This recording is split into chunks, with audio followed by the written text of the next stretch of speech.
an offensive game. It's not the NFL that I grew up with, loving in the 80s when it was marketed as this hard-hitting, big hits, bloody teeth, just defensive battle. And even when the teams that were really good and they were good offensive teams, they were based around a solid defense like the 85 Bears. So that has been disregarded for the style of play that's offensive. And now you've got the referees kind of shading things offensively, looking at the New Orleans Pittsburgh game and looking at the New Orleans Rams game. You don't think that's in the back of the mind?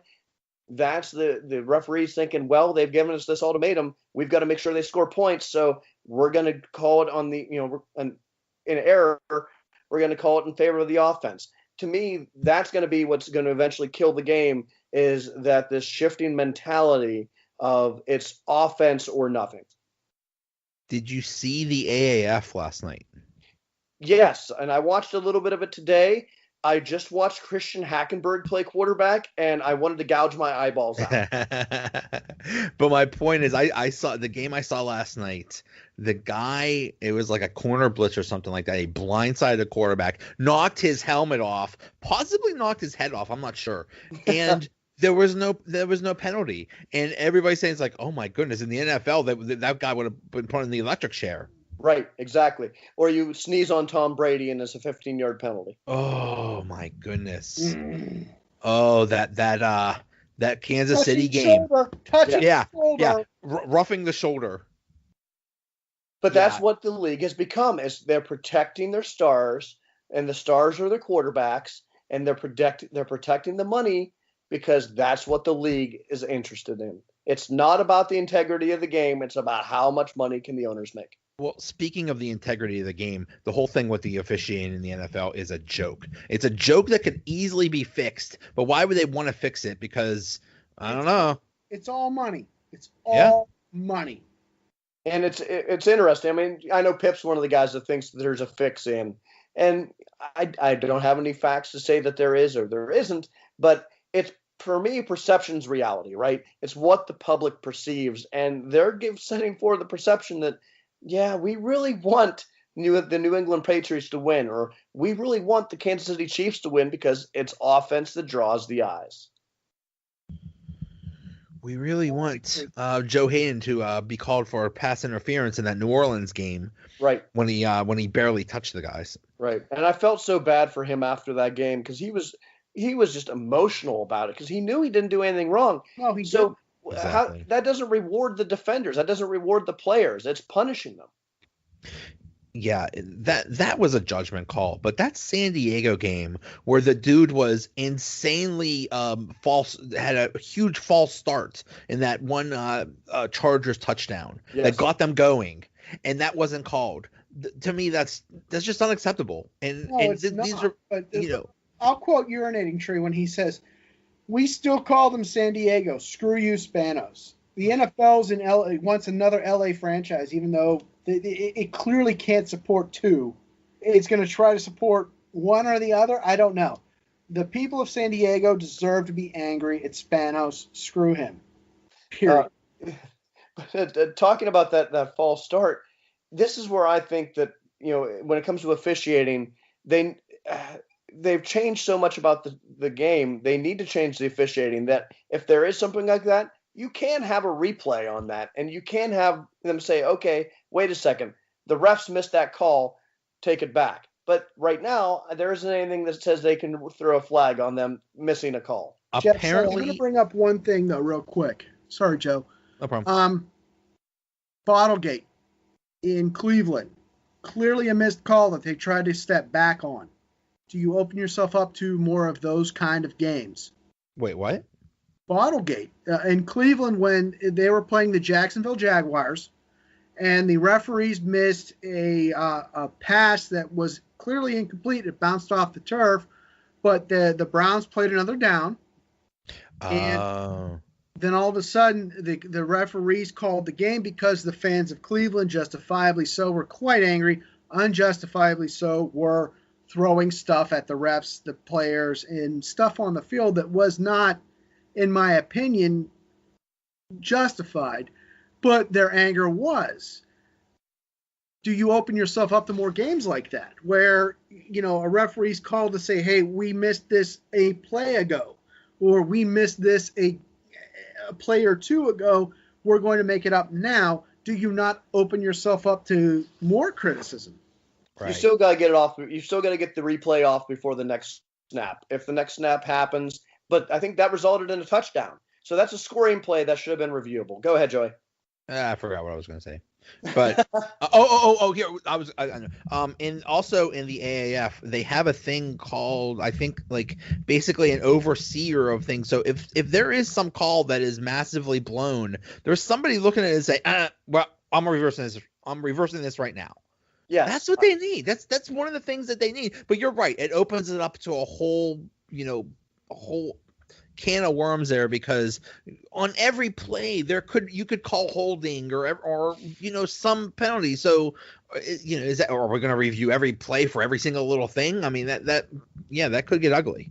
And you slow down like baseball, and then all of a sudden you've got a 4-hour game. I like where the NFL's at, but I think there can be some tweaking. Do we over tweak? I don't know, but I think baseball has shown that you can over analyze everything, and all of a sudden then you're in a mess. Yeah, they do replay a lot in baseball. Yeah, they do, and they keep talking about robot umps, and that just drives me crazy, because what I love about baseball is it's still baseball. Certainly you have some more replays, but I think that they need less replays instead of more. But that they need to get the calls right. So I think they're erring in the favor of overabundance and attempt to get the calls right. While it has elongated the games, I think that they've probably gotten more calls right than they have wrong because of that. I personally want robo umps, because some of those umps are so bad and Jerry just Mills. Yeah. Oh, Jerry, come on. Yeah. Who's that other guy? There's one that has a notorious, like, just whatever strike zone he wants. He was a first base ump. I forget. Oh, I know who you're talking about, Joe. Oh my God. Oh, he was playing first base and he missed another call. Yeah. Yep. Pirates recap. While we're on baseball, let's do Pirates recap. Or Pirates. Pirates preview. Preview, yes. Oh God. Thank you. No, I mean, listen. Even the most diehard fans, I think, are a little disappointed in the Pirates offseason. They basically have done nothing. But they signed Melky Cabrera. That's a big signing. I love Melky Cabrera. I'm excited because I like the phrase. I think his middle name is Cereal. Yes. You can all both eat it. I don't care. I ain't going down there anymore. I'm just excited for Yinzers to say Melky Cabrera and Lonnie Chisenhall. And Lonnie Chisenhall. Lonnie Chisenhall. That is Lonnie Irish. He's part of the Irish triplets. You stop right now. You got Donnie, Lonnie, and Connie. Shut it. They need to sign Connie Mack. Is he still around? I think Connie's long gone. Yeah, it's just so disappointing. They was the second lowest payroll in the league. Oh, I guarantee you, Bob Nutting somewhere is going, I think we can get to number one if we cut this person or trade this person. If he wants to run, I think Mark Madden has said it well when he said, if you want to run a business, this is what you do. And kudos to him. You're not going to endear yourself to this fan base. And you have an educated fan base here and a loyal fan base that has just said, we're done. We're done. He is going to set records for low attendance. And what I'm afraid of is him and his cronies are going to say, Pittsburgh is not a baseball town, and we're going to relocate. Good luck to you, sir. That's what I heard. Athletics, Tampa Bay Rays, other teams at that point willing to relocate. Every time that the Pirates, there's a couple of bad seasons, you hear this, oh my God, they're going to relocate. It happened in 2001 and 2002 when McClatchy sold to Nutting. oh my God, nutting saved them from moving. They were going to move. I don't think that they're ever going to move. That's just a fear tactic to get all the Yinzers up in arms and, oh my God, and then we're going to move them out in that, and we'll have to have a AAA team like Buffalo. I don't see that happening. I have a little more hope than you guys just because it's baseball and it's hope springs eternal. I'm looking aside, taking aside from all of the financial side of things, that they actually still have a pretty decent team. And I think that when I heard of the Pacoda earlier this week, they were slated for 81 wins, which last time I checked, that's still 500 ball. And I know this is what drives Pip crazy, is that 500 isn't good enough, that you've got to play for the playoffs. I agree, but you've got to start at 500 and go from there. I remember suffering through 20 losing seasons, season ticket holder for 7 of those, and it was just the worst. Looking at this roster, it's one of the more talented ones they've had in the past couple of years. Jameson Taillon is a stud. I think he's going to be a legit number 1 this year. Chris Archer, if he's healthy, is going to be a solid number 2. And I think that's going to be an underrated pickup that they got at the trade deadline. Keela in the bullpen. You got Rivera, the nightmare in the bullpen. I think the bullpen's going to be lights out. I think that's going to be an underrated thing. That's one of the things that Neil Huntington has always done well, is that's build a bullpen on a budget. And we're going to see that again this year. My concern is offensively, our shortstop situation is really bad. And it made me chuckle a couple weeks ago when somebody thought that the Pirates were going to be the mystery team for Manny Machado. And listen, I'm as pie as guy as the next guy. That would never happen. Never. Wouldn't that be the easiest solution? Is to sign Machado to play shortstop? But shortstop concerns me. Third base concerns me until Polanco comes back. I think our outfield's going to be in flux. But I think we have a shot. I think we have a shot to play well, except for that. I don't see us making the playoffs because the Cardinals improved too much. They added Paul Goldschmidt from Arizona, he's a Pirate killer anyways. And now he's playing for the Cardinals, and we're just going to lose even more games to them. The Cubs got better. Milwaukee got better. Cincinnati made some good trades. And, we added Lonnie Chisenhall. But I'm still hopeful. Jeff, you said they're projected for 81 wins or something like that. They also project every other team in the division to be better. That yes. 81 wins is actually tied for last in the division. That's the thing. Every other team improves. Every other team, even the Reds did a lot this off season. Right. And the Pirates have done basically nothing. And it's just so frustrating. And I don't blame just nutting. I hate the whole Major League Baseball system. And I think, even despite that, I know, Pip, you're going to say he could still do a lot more. And he can. But it's just the whole thing is just so frustrating.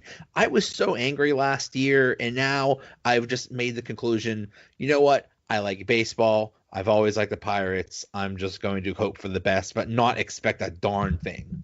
God bless you both. God bless you. That's all I'm going to say, is because I can tell you, good owners win. Good owners win. You look at Lemieux, you look at the Rooney family, they win. It doesn't matter if the barriers set in front of them or the salary set in front of them, they find ways to win. I'm tired of every year it's the Pirates just pandering down to their fan base, saying, you guys don't know baseball, we do. Then why'd you finish 4th last year? If you know more about baseball, how are you going to compete with a $209 million payroll from the Cubs? How? How are you going to compete with the Reds that just spent $109 million? You just spent $73 million, and you spin around and you tell the fan base, I know more than you do. I'm smarter than you are. Even worse, they told the fan base it's your fault, which is the worst thing you could possibly say. It's your fault. We lowered payroll because you stopped coming. Gee, why'd they stop coming? Because they traded Cole and McCutchen. Yeah, they really could use some PR help, because totally. Huntington says some things and Coonley says some things that just blow my mind. It's like, you should never blame the fans. You would never, ever. Okay, the Brown situation is going on with the Steelers. That would be like Art II looking in the camera and saying, I know more about football than you do. Let me